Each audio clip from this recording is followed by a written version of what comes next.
Bonjour, moi c'est Jaime et aujourd'hui je vais vous parler de modération. Donc il faut prendre en compte cette vidéo comme la continuation de la vidéo qui était déjà faite précédemment. Donc maintenant je vais vous présenter les plans. Dans un premier temps je vais parler de l'approche théorique. Donc je ne vais pas approfondir beaucoup de choses qui ont été déjà dites l'année dernière. Donc après je vais parler de l'équation et je vais prendre un exemple pour pouvoir illustrer de quoi on parle. À la fin, je vais parler de la modération modérée. Modération modérée. Donc, pour reprendre un peu ce que c'est l'approche théorique, j'ai trouvé cette définition d'un modérateur très pertinente qui a été présentée dans la vidéo précédente. Donc, on va voir que le modérateur est une variable affectant la direction ou l'intensité de la relation entre la variable indépendante et une variable dépendante. Pour commencer à comprendre la modération, j'ai trouvé aussi cette partie qui peut être bien parlante, que c'est en fait l'effet de x sur une variable y est modéré par w, si sa taille ou sa force dépend de w, ou peut être prédit par w. Dans ces cas, w est dit être un modérateur. Donc normalement, vous allez avoir un petit diagramme qui va vous permettre de voir ça, visualiser, et je pense que ça va vous aider à la compréhension déjà de la modération. Maintenant, nous allons commencer à parler de l'équation. Donc vous savez la trouver en gras, et en bleu plus foncé. Donc vous allez voir que on va essayer de la décortiquer pour qu'elle soit plus simple à comprendre. Et on va voir que y, ça va être la valeur prédite dans notre VD. Ensuite, on va trouver y. En fait, c'est un effet fixe, une tendance générale. Ça nous permet donc de tenir en compte les facteurs qui influencent la VD.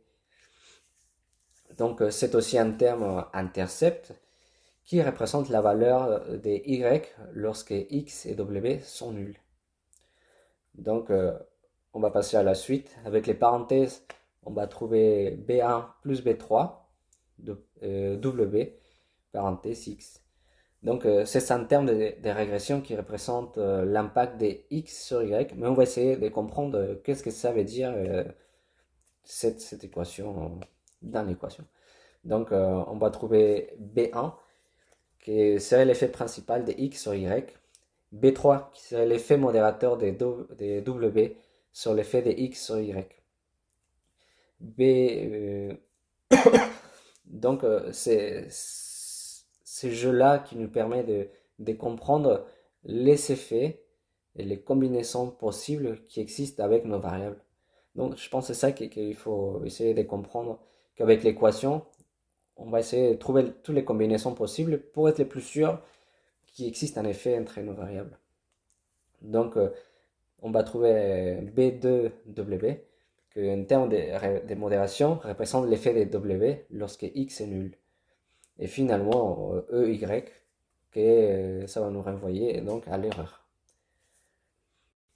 Maintenant, nous allons parler d'un exemple que parle sur les changements climatiques.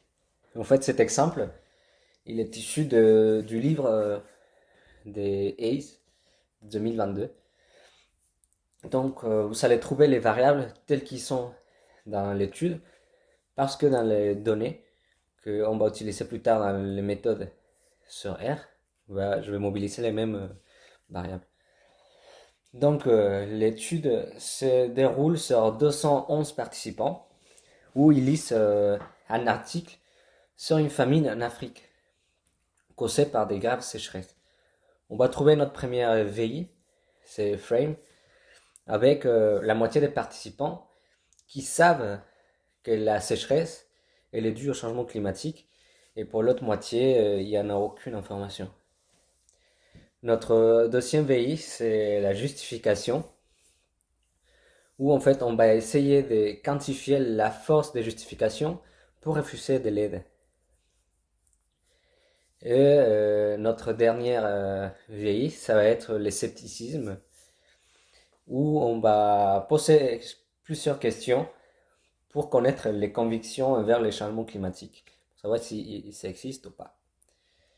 Donc, Je vais vous présenter un schéma avec représenter les variables avec x, y et w. Donc nous avons x, frame, w, w c'est les scepticisme, et la justification en y. Maintenant, dans cette dernière partie, nous allons parler de la modération modérée, qui rajoute un petit peu plus de complexité à notre modèle, mais qui devient de plus en plus intéressant.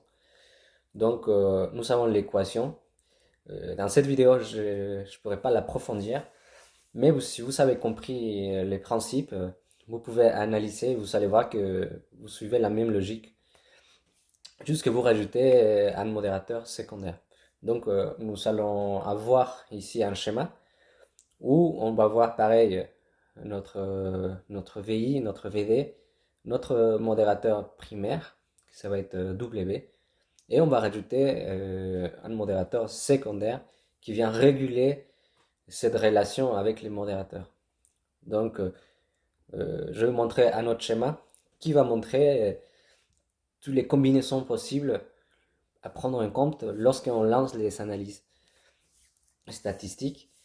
Et c'est toute cette complexité entre les liens qui nous permettent de dire qu'il y a un effet ou pas d'une variable sur une autre et surtout sur notre VD. Donc vous allez trouver tous les schémas avec